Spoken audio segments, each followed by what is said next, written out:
திடீர்னு ஒரு நாள் சொல்லுவாங்க, இப்போ நான் சொல்லிட்டு போகிறேன் வச்சுக்கொள்ளுங்க, இது நடக்கும். இது நடக்குமான்னு கேட்டிங்கன்னா 100% நடக்கும். என்ன செய்வாங்க தெரியுமா? திடீர்னு ஒரு நாள் உங்கள் கையில் இருக்கிற எந்த பணமும் செல்லாது, ஒரு கரன்சியும் செல்லாது. என்ன பண்ணணும்? எல்லாத்தையும் கொண்டு போய் பேங்க்கில் டெபாசிட் பண்ணிவிடுங்க. பக்கத்தில் உள்ள ஏடிஎம் மிஷினில் உங்கள் அக்கௌண்ட்டில் போய் என்ன பண்ணிடுங்க, டெபாசிட் பண்ணிடுங்க. நான் சொல்கிறது இந்தியாவில் இல்லை, வேர்ல்டு வைட், உலகளாவிய. உங்கள் பணத்தை எல்லாம் கொண்டு போய் ஏடிஎம்மில் போட்டுருங்க. இன்னும் ஒரு வாரம் தான். ஒரு வாரத்துக்கு அப்புறம் பேப்பருக்கு என்ன இல்லை, மரியாதை இல்லை. உங்கள் வீட்டில் இருக்கிற நோட்டு புக்கு மாதிரி தான் பேப்பரும் நோட்டு ருபீஸும், அது பிரயோஜனப்படாதுன்னு ஒரு அனௌன்ஸ்மெண்ட் வரும். உலகளாவிய டாலருக்கு அல்லது யூரோக்கு எல்லாருக்கும் இதுதான். அப்போ என்னங்க நடக்கும்? அத்தனைக்கு பதிலாக டிஜிட்டல்னு அனௌன்ஸ் பண்ணிடுவான். எல்லாம் உங்கள் ஃபோன் தான், எல்லாம் உங்கள் கார்டு தான், கார்டும் ஃபோனும் தான், கியூஆர் கோட் தான், ஜிபே தான் அப்படின்றவாங்க. இப்போவே 80% எக்கானமி எங்கே போயிருச்சு? சேட்டலைட்டை நம்பி போயிருச்சு. இந்த உலகத்தில் மனிதன் வாழ்வதற்கு இறைவன் கொடுத்த ஆதாரங்கள் காற்று, தண்ணீர், நெருப்பு, இதெல்லாம் இறைவன் நமக்காக வாழ்வாதாரங்களை கொடுத்திருக்கிறார். அதுக்கப்புறம் மனிதன் வந்து பணம் கண்டுபிடித்தாங்க. பணம், காசு, மணி, நோட்டு, காயின்ஸ் எல்லாத்தையும் கண்டுபிடிச்சு இது வியாபாரத்துக்கு, பரிமாற்றத்துக்கு, உணவு பரிமாற்றம், பொருள் பரிமாற்றத்துக்காக எப்படியெல்லாம் இந்த உலகத்தில் படணும் அப்படின்னு சொல்கிறத இந்த மனிதர்கள் வந்து கண்டுபிடிச்சாங்க. ஒவ்வொன்றும் ஏற்படுத்தி இப்போ மனித இனமாக இருந்துட்டு இதன் அடிப்படையில் வாழ்ந்து இருக்குது, பணத்தின் அடிப்படையில் வாழ்ந்து இருக்குது. பணத்தை எப்படி அச்சிடுறது, அதை எப்படி நமக்கு அந்த அச்சிட்ட பணம் நமக்கு எப்படி வரும்? படித்து சம்பாதிச்சா வரும், உழைத்து சம்பாதித்தா வரும், ஒரு வேலை செய்து சம்பாதித்தா வரும், ஒரு வியாபாரம் பண்ணி சம்பாதித்தா அந்த பணம் நம்ம கைக்கு வரும். சும்மா வந்துடாது இந்த பணம் நம்ம கைக்கு. இந்த மாதிரி மனிதன் கண்டுபிடித்த வாழ்வாதாரங்கள் இதெல்லாம். இறைவன் நமக்காக கொடுத்த வாழ்வாதாரம் காற்று, நீர், நெருப்பு, ஆகாயம், ஐம்பூதங்கள் வாழ்வாதாரங்கள். மனுஷன் இந்த பணம், பொருள், அறிவியல் கண்டுபிடிப்புகள் இவற்றையெல்லாம் மனுஷன் நமக்காக கண்டுபிடிக்கிறாங்க. இந்த இவற்றையெல்லாம் நம்ம தவிர்த்துட்டு வாழ்ந்துட முடியாது. பணத்தை தவிர்த்துட்டு வாழ்ந்துட முடியாது, அறிவியல் கண்டுபிடிப்புகளை தவிர்த்துட்டு வாழ்ந்துட முடியாது. அறிவியல் எனக்கு லைட் வேணாம் சொல்லிட்டு இருட்டை உட்காந்துக்க முடியும். இவற்றையெல்லாம் நம்ம தவிர்த்துட்டு வாழ்ந்துட முடியாது. இந்த எம்டி ஜெகன் என்ன செய்கிறாரு? உலகமெல்லாம் ஒரே கரன்சி வரும்போது அதெல்லாம் போன் மூலமாக தான் நீங்கள் பரிமாற்றம் பண்ணணும் அப்படின்னு சொல்கிறார். இன்னைக்கு பணம் இல்லாதவங்க எத்தனையோ பேர் இருக்காங்க, சாப்பாட்டு வழி இல்லாதவங்க எத்தனையோ பேர் இருக்கிறாங்க. இவற்றையெல்லாம் மனதில் கொள்ளாத இது நம்ம எம்டி ஜெகன் பணத்தை வந்து இப்படியெல்லாம் பண்ண போகிறாங்கன்னு சொல்லிட்டு சொல்கிறார். இது வந்து அரசாங்கத்துடைய வேலை.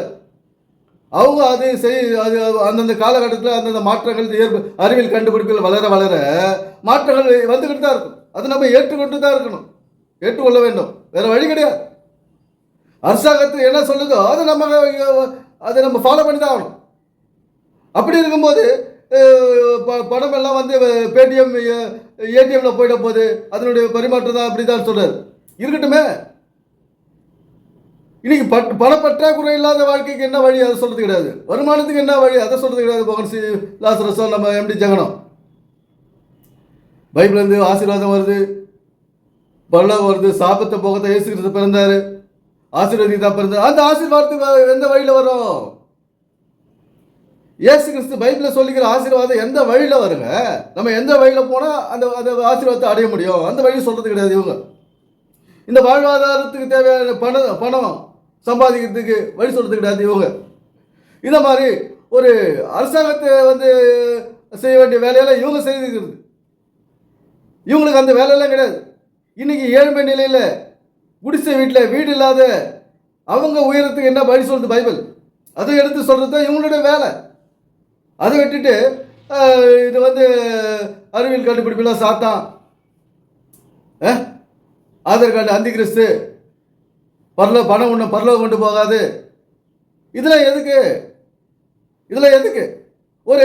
ஒரு அந்த டிஸ்கரேஜ் வேர்ட்ஸ், இதெல்லாம் நம்மளை மட்டும் தட்ட நம்மளை தாழ்த்தும் ஒரு வார்த்தைகள், இதெல்லாம் விஷயங்கள், இதெல்லாம் நம்ம பேச தேவை கிடையாது. நம்முடைய வாழ்க்கை மேம்பட என்ன அவசியம்? எதிர்கால பிரச்சனை இல்லாத, பண பிரச்சனை இல்லாத என்ன வழி எதிர்காலத்தில் நமக்கும் நம்ம சந்ததிக்கும்? அதை தான் நம்ம இங்கே ஆராய்ச்சி பண்ணணும் பைபிள் இருந்து. அதை விட்டுட்டு பணம் ஒன்று பரலோகம் கொண்டு போகாது, பதவி உன்னை பரலோகம் கொண்டு போவாது, பதவி உன்னை பரலோகம் கொண்டு போவாதுன்னா என்ன? கலெக்டர் ஆகிட்டா பரலோகம் போயிட முடியாது. அப்போ இதில் கேட்கறவங்க என்ன செய்வாங்க? பணத்தை சம்பாதிக்க மாட்டான், படிக்கவும் மாட்டான், ஒரு ஏழ்மை நிலையில இன்னைக்கு இருக்கிறான்.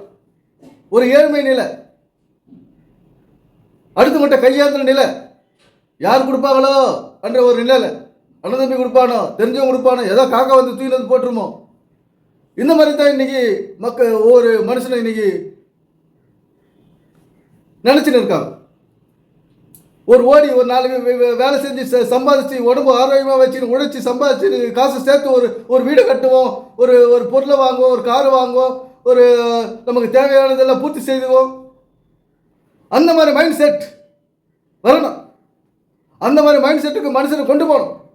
இந்த உலகத்தில் பிறந்தாச்சு, அடுத்து என்ன கட்டம்? படிக்கணும், சம்பாதிக்கணும், உடல் இதெல்லாம் செய்யறதுக்கு உடல் ஆரோக்கியம் வேணும். அதுக்கு என்ன வழி? அதுக்கு தான் இந்த பைபிள் அதை தான் சொல்லுது, அதை தான் மறைச்சு வச்சுக்கிற பைபிள். மனிதனுக்கு தேவையான உணவு, உடை, ஒரு இருப்பிடம் எப்படி வரும்? இது பணத்தை எப்படி சம்பாதிக்கிறது? அதிக நாட்கள் ஆயுசோடு எப்படி இருக்குது? அதை தான் இந்த பைபிள் மறைமுறையாக மறைச்சு வச்சிருக்கு. அதெல்லாம் சொல்றது கிடையாது இந்த ஆன்மீகவாதிகள், பாஸ்டர்களும். இதெல்லாம் சிந்திக்கிறது கிடையாது இந்த பாஸ்டர்கள். இதெல்லாம் செய்ய சொல்றது கிடையாது இந்த பாஸ்டர்கள். இப்படியா இந்த கதைகளையும் அவங்க சொல்ற கதைகளையும் காரணமில்லா வார்த்தைகளையும் நம்ம கேட்டு காலத்துக்கு இன்னைக்கு கஷ்டத்தை இருக்கும். எனவே சிந்திப்போம், செயல்படுவோம். நன்றி, வணக்கம் நண்பர்களே.